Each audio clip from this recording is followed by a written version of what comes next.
অপরাধীর কোনো দল হতে পারে না, তার পরিচয় সে অপরাধী, তাকে প্রচলিত আইনের আওতায় শাস্তির বিধান কার্যকর করতে হবে, এটাই হচ্ছে মূল কথা।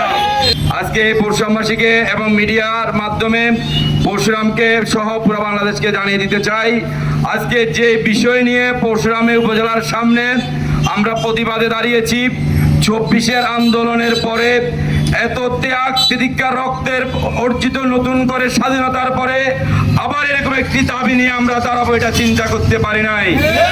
কিন্তু আজকের এই ঘটনায় প্রমাণ করে কুচক্রী মহল ২৪-এর আন্দোলনকে নস্যাৎ করার জন্য উঠে পড়ে লেগেছে।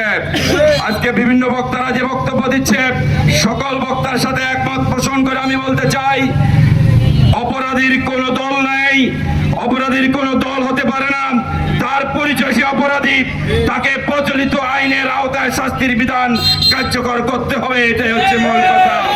সংগ্রামী উপস্থিতি, আমার ভাই মাওলানা রইসউদ্দিন সাহেবকে কিভাবে হত্যা করেছে যারা ফেসবুক মিডিয়ায় দেখেছেন, আমি নিজেও দেখে আমি আমার অফিসে অনেকক্ষণ পর্যন্ত আমি বাকরুদ্ধ হয়ে গিয়েছি, আমি নিস্তব্ধ হয়ে গিয়েছি।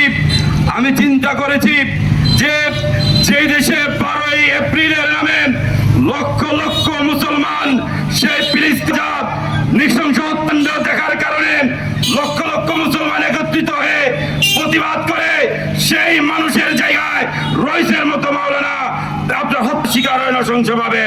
সংগ্রামী উপস্থিতি, আমার কাছে আশ্চর্য লেগেছে, আমার কাছে অত্যন্ত আশ্চর্য লেগেছে, একজন মানুষ একটু আগে আমার ভাই মাওলানা আমিন সাহেব কিছুক্ষণ কথা বলার কারণে তার পানির পিপাসা হয়েছে, সাথে সাথে সে পানি চাচ্ছে। আমার ভাই মাওলানা রইসকে পুরোটা দিন অন্যায় অবিচার করে তার উপরে জুলুম করে এত হামলা অত্যাচার করা হয়েছে, সে গাড়ির মধ্যে পানি চেয়েছিল, সেই পানি তাকে দেওয়া হয় নাই, কতটুকু জুলুম করা হয়েছে। অথচ এই জুলুমের চিত্র আমরা 24-এর আগে দেখেছি 15টি বছর।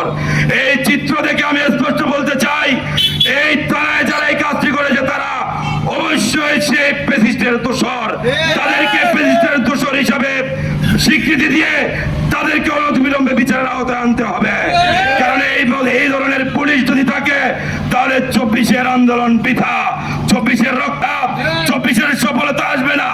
এই ধরনের প্রশাসন রেখে আমরা দেখতে পাচ্ছি আপনার সুনির্দিষ্ট অভিযোগ থাকার পরেও আমাদের কিছু মাওলানা সেখানে গিয়ে তাদেরকে প্রশ্ন করা হচ্ছে, তারা উত্তর দিচ্ছে না, তারা ফ্যাসিস্টের মতো আচরণ করছে। তাহলে আমরা 24-এ এত রক্ত জড়িয়ে কি লাভ হয়েছে? এই জন্য অনুরোধ করছি, এখনো আমরা পুরোপুরি বাক স্বাধীনতা পাই নাই।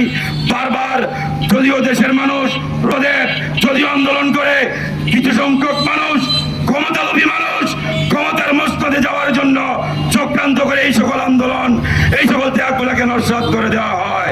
আমি বলতে চাই, সঠিক মেসেজ দেওয়ার জন্য, প্রতিবাদ করার জন্য, অন্যায়ের বিরুদ্ধে কথা বলার জন্য, অন্যায়ের প্রতিবাদ করার জন্য কোন দল মত পথের পরিচয় হয় না, মানবিক হতে হবে। মানবিক পরিচয়টা সবচেয়ে বড় পরিচয়।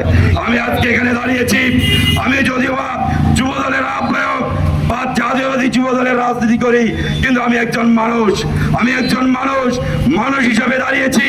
আমার একজন দিনী ভাইয়ের উপরে যে জুলুম করা হয়েছে, সেই জুলুমের হত্যা প্রতিবাদের বিষয়ে শুধু এটুকু বলতে চাই, রইসউদ্দিনের ভাগ্য ভালো, যদিও আমরা দেখতে পাচ্ছি তাকে কষ্ট দিয়ে মারা হচ্ছে, তাকে জুলুম করে মারা হচ্ছে। আমি বলতে চাই তার ভাগ্য ভালো, সে শহীদের পেয়ালা দান করেছে, সে পেয়ালা দান করে সে শহীদের মর্যাদা অর্জন করেছে।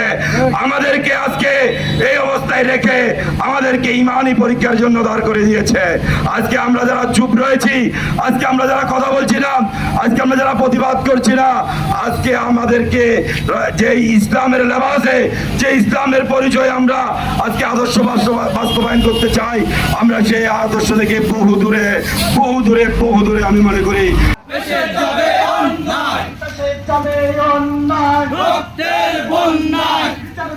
বিচার চাই, বিচার চাই, রইস লুকান্তরে, লক্ষ রইস ঘরে ঘরে, action to action, direct action, জালিমের আস্তানা, হারিয়ে দাও, পুড়িয়ে দাও, চালিয়ে দাও, পুড়িয়ে দাও, জালিমের